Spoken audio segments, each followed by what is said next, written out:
कर्मों का फल। किस पाप कर्म की वजह से हुआ था द्रौपदी का चीर हरण?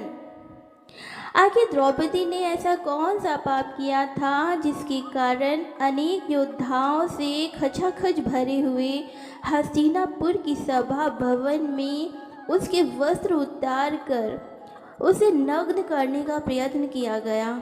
जब धर्मराज युधिष्ठिर कौरवों से जुआ में अपना सब कुछ हार गए और द्रौपदी को भी दांव पर लगाकर हार गए, तब दुर्योधन ने अपने भाई दुशासन को आदेश दिया कि द्रौपदी को बीच सभा भवन में लाए और उसके वस्त्र उतारे।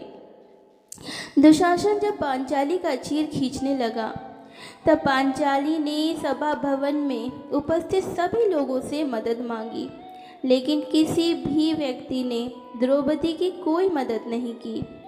अंत में द्रौपदी ने अपने आप को असहाय जानकर भगवान श्री कृष्ण को याद किया और उनसे अपनी लाश बचाने की प्रार्थना की और उनसे पूछा कि हे भक्त वत्सल, आप तो कहते हो कि मानव को अपने पाप और पुण्य के कर्मों का ही फल उसका मान और अपमान कराता है, तो हे करुणा निधान, मैंने ऐसा कौन सा पाप कर्म किया है जिसके कारण आज अनेक महारथियों से भरी राज्यसभा में सबके सामने मेरा चीर हरण हो रहा है?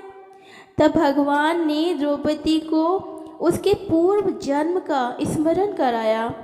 कथा के अनुसार अपने पूर्व जन्म में द्रौपदी एक राजकुमारी थी। एक दिन जब द्रौपदी अपने सखियों के संग गंगा स्नान के लिए जा रही थी, तो उसने देखा कि गंगा में एक संत स्नान कर रहे थे और उनके अंग वस्त्र गंगा के किनारे रखे हुए थे।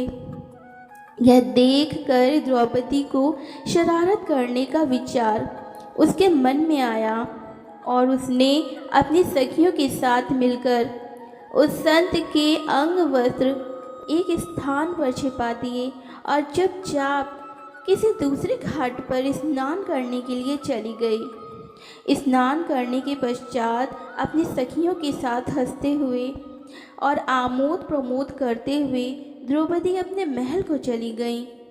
इधर जब संत स्नान करने के उपरांत जल से बाहर आए तो अपने वस्त्र गंगा तट पर ना पाकर परेशान हो गए और इधर उधर खोजने लगे।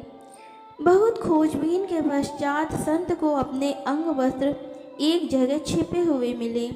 तब उस संत ने क्रोधित होकर श्राप दिया कि आज जिसने भी मेरे साथ ऐसा घृणित परिहास किया है और मेरे वस्त्र हरण किए हैं, एक दिन उसे भी अपने वस्त्र हरण होने पर समाज के सामने लज्जित होना पड़ेगा। इसी श्राप के कारण द्रौपदी को यह अपमान झेलना पड़ा, परंतु भगवान श्री कृष्ण के भक्त होने के कारण भगवान ने उसकी पुकार सुनी और उसके चीर को बढ़ाकर उसके सम्मान की रक्षा करी।